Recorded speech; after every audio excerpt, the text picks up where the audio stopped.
Fala, torcedor vascaíno, o Vasco enviou uma proposta por Luiz Castro e espera a resposta do treinador após o fim do Campeonato Brasileiro.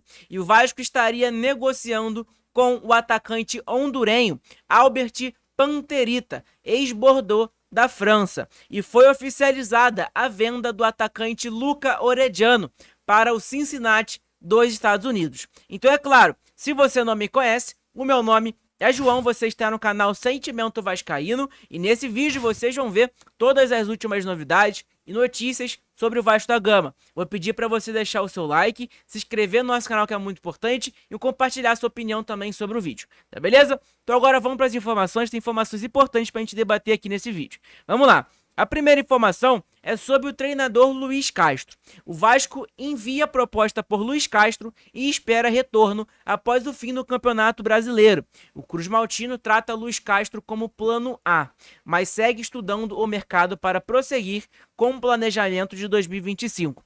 O clube busca definir o treinador até a próxima semana. Santos também negocia com o técnico português e recentemente o Atlético Mineiro realizou uma sondagem, tá? Então tem um clube novo interessado no Luiz Castro. É um técnico que está bastante valorizado no mercado brasileiro, né? Muito por conta do trabalho muito bom dele no Botafogo. Cara, o Luiz Castro foi o que eu falei, é um treinador muito caro, é um treinador que está pedindo 2 milhões de reais para o Santos, não 2 milhões de reais para ele, mas sim em conjunto com a comissão técnica e tudo mais. 2 milhões de reais é muito dinheiro. Eu não sei se o Vasco tem dinheiro para pagar 2 milhões de reais ao Luiz Castro. Mas é bom a gente ver o Vasco disputando contratação de um treinador de alto nível, que é o Luiz Castro. Só que é o que eu falo, não adianta você pagar 2 milhões, 3, 5, 20 milhões de reais num Pepe Guardiola, num Klopp, para arrumar a zaga do Vasco, que é Maicon e Léo Pelé. Não tem jeito, ninguém vai dar essa solução. Ninguém vai ter essa solução, porque o problema está nos jogadores, que são limitados, não estão ali, não é para estar vestir a camisa do Vasco ali, entendeu? Então, tem que contratar sim um treinador de alto nível, mas tem que contratar um treinador que conduz a janela de transferência agora do início do ano. Agora, se o Vasco vai contratar jogadores de alto nível para disputar título no ano que vem, a gente não sabe, né? Mas, se o Vasco está buscando um treinador aí de alto nível, creio eu que não vai ser jogadores ruins que vai chegar no ano que vem, né? Porque talvez não faz nem tanto sentido. Ou talvez possa fazer até uma pergunta para vocês aqui agora. Será se o Luiz Castro vindo pro Vasco, será que o Pedrinho nessa negociação com o Marcelo Santana e tudo mais ali, com o Luiz Castro, estão falando talvez sobre essa futura venda do Vasco SAF? Será? Ah, Luiz Castro, pô, daqui a pouco a gente vai vender o Vasco e tudo mais, você vai conseguir ter um orçamento, um time melhor, um elenco melhor, você sabe do tamanho do Vasco, da torcida do Vasco, enfim. Será se isso aí tá nessa negociação? Não faço ideia. Mas é importante a gente mencionar aí e deixa sua opinião também sobre o treinador Luiz Castro, tá? Que é muito importante. Foi o que eu falei pra vocês, gente. É um treinador muito bom, sem dúvida nenhuma. Fez um ótimo trabalho no Botafogo. Nos clubes onde ele passou, ele fez bons trabalhos, né? No Al-Nassr também fez, apesar que perdeu muitos jogos para Al Hilal, mas fez um bom trabalho lá também. Só que, cara, é o que eu falei. Não adianta você pagar 2 milhões, 3 milhões de reais no Luiz Castro pra ele tentar arrumar a zaga do Vasco, que é Léo e Maicon. O problema está nos jogadores. Tá? E aí o Vasco, a diretoria, tem que buscar jogadores para o elenco de ano que vem, né? Reformular esse elenco todo do Vasco aí, porque tem jogadores ali que não era nem para estar vestindo a camisa do Vasco, tá bom? Então, para chegar um treinador de alto nível, tem que ter jogadores de alto nível também, tá beleza? Então, essa informação aí sobre o treinador Luiz Castro, ok? Essa informação, inclusive, foi dada pelo Lucas Pedrosa, que é um jornalista que cobre o Vasco da Gama. A outra informação é sobre um atacante hondurenho. O nome dele é Albert Panterita Ellis, ex-Bordeaux da França, tá? Vamos lá. O Vasco da Gama está ativo no mercado da bola e monitora nomes para a próxima temporada. Nesse sentido, a agência RTI Sport, apurou que o atacante Albert Panterita Ellis interessa ao clube e tem negociações em andamento. O jogador de 28 anos é hondurenho e defendeu recentemente o Bordeaux da França. Ele está livre no mercado. As negociações estão em estágio inicial entre clube e staff do atleta. Nesse sentido, a expectativa é que o acerto aconteça nas próximas semanas, tá? Inclusive, as tratativas são realizadas pelo agente brasileiro radicado no México, Luiz Cláudio Nunes. Desse jeito, a intenção do jogador é firmar compromisso por 3 temporadas. Assim, nos últimos dias, o tempo de contrato e salário foram apresentados ao presidente Pedrinho, que avalia a situação.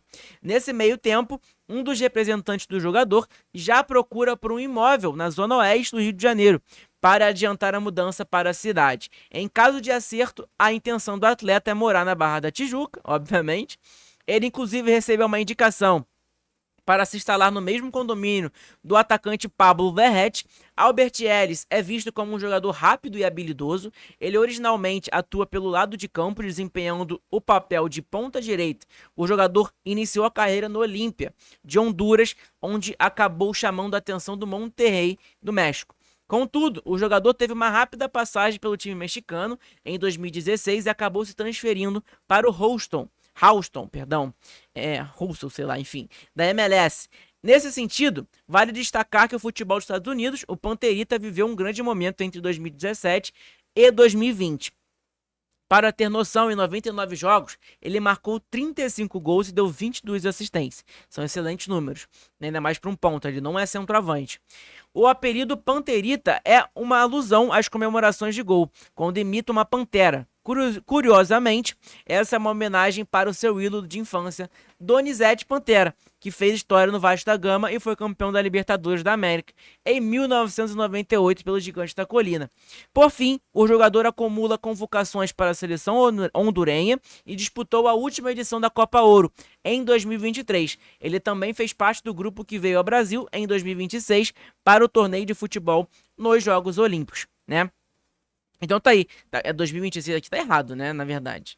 Enfim, tá aí na matéria. Então, cara, é mais ou menos isso, a informação aí sobre o atacante hondurenho, aí que pode pintar no Vasco, tá? Essa informação não é minha, li a matéria toda pra vocês aí, a informação foi dada pelo RTI. Inclusive, um jornalista hondurenho também confirmou essa informação, tá? Então não foi só essa matéria aí da RTI, não. Tem um jornalista hondurenho também que ele confirmou o Vasco está interessado nesse jogador. Inclusive, ele até falou que o Vasco está avançado. Negociações estão avançadas com esse jogador aí. Então, talvez pode pintar um jogador hondurenho no Vasco. Tá? A gente já tem paraguaio, chileno, suíço, argentino, colombiano. Tem de tudo quanto é jeito. Agora vai chegar um hondurenho. É só uma loucura que acontece com o Vasco. E aí tá aqui, né? O jogador tem 28 anos. Ele nasceu em Honduras. Ele tá sem clube hoje em dia. O último clube dele foi Bordeaux, da França. Ele joga como ponta direita. Tá? Ele tem 1,85 de altura. Não é um jogador velho, não. Né? 28 anos ali não é um jogador velho, não, particularmente. Tá bom? Então é informação importante pra gente mencionar aí também. É informação importantíssima. Ok? E aí também tá que ele pode jogar pela ponta esquerda, pode jogar como centroavante também, mas a posição fixa dele mesmo é como ponta direita, tá? Essa informação é importante pra gente mencionar aí também. Olha, já passou pelo Olímpia, pelo Monterrey, pelo Houston, pelo Boa Vista de Portugal também, pelo Bordeaux da França, e aí foi esse caminho todo. Aí também passou pelo Brest lá da França também, ok? O último clube dele foi o Bordeaux da França. Então é importante a gente falar sobre isso, beleza? Então, gente, é um jogador aí que pode pintar na colina ano que vem, né, em 2025. Enfim, deixa sua opinião aí sobre esse atacante aí, Albert Ellis, tá? Então é isso, ok? Então vamos a outra informação aqui. A outra informação é que o Vasco anunciou a venda do atacante argentino Luca Orediano para o Cincinnati. A equipe da MLS vai exercer a opção de compra fixada no empréstimo do jogador em 2024, tá? O atacante argentino Luca Orediano é comprado pelo FC Cincinnati dos Estados Unidos e não faz mais parte do elenco do Vasco. Nesta segunda-feira, né, que foi ontem, o Cruz Maltino anunciou que a equipe da MLS vai exercer a opção de compra fixada no empréstimo do jogador de 24 anos. O Orediano chegou ao Vasco em janeiro de 2023 como a segunda contratação mais cara da história do clube, mas não rendeu o esperado. Pelo Gigante da Colina, foram apenas 2 gols e 3 assistências em 25 jogos. Tá? Essa informação é importante. Em fevereiro deste ano, ele foi emprestado para o time norte-americano, onde marcou 12 gols e 5 assistências em 42 partidas. Dados muito bons dele lá, né, nesse clube aí, Cincinnati, Estados Unidos. É que a gente fala, gente, é um jogador que não queria vir pro Vasco desde o início, né, das negociações. O Luiz Mengo teve que viajar pra Argentina para tentar convencer o jogador a vir pro Vasco. Então, pra você ver o nível aí do jogador, como ele não queria, a falta de interesse ele atuar com a camisa do Vasco. né? Então a gente tá mencionando aí também que é importante falar sobre isso. E aí tá aqui também, né? O dinheiro que o Vasco vai ficar, o dinheiro que o Vasco vai receber sobre a venda do Luco Herediano. O Vasco ficará somente com 1,8 milhão de dólares, tá? Que é cerca de 10,9 milhões de reais da venda de Luco Herediano. O Cruz Maltino terá que repassar 1,2 milhões de dólares, que é 7,2 milhões de reais, ao Vélez. Tá? Então tá aqui, ó. Esse valor não consegue pagar nem Benfica pelo João Vitor, que vergonha. Falou aí o Joel Silva e o estagiário do Vasco. A vergonha mesmo, cara. O que esses caras fizeram aí nos contratos desses jogadores, de gatilhos. Meu irmão, foi uma bagunça que não tem explicação. Essa 777 dentro do Vasco. Né? Essa é a definição aí sobre essa empresa que fez o que fez com o Vasco. Né? E todo mundo sabe muito bem disso. Tá, beleza? Então, gente, eu acho que é mais ou menos isso o vídeo de hoje. Espero que vocês tenham gostado. Lembrando, hoje tem livezinha 2 horas da tarde aqui no nosso canal para falar mais sobre Vasco com vocês e trocar essa ideia com vocês também, que é importantíssimo. Tá, beleza? Então, um abraço para todos. Fiquem com Deus. Que Deus abençoe vocês cada vez mais. E tamo junto. Abração. Fiquem com Deus. Saudações vascaínas. Tenham uma ótima terça-feira. Bom encontro com a presença de vocês em livezinha de daqui a pouco, às 2 horas da tarde. Tamo junto? E aí também, você entra no grupo do WhatsApp do nosso canal. É importantíssimo você entrar no grupo no nosso canal também. Tá bom? Tamo junto, gente. Um abraço, fiquem com Deus.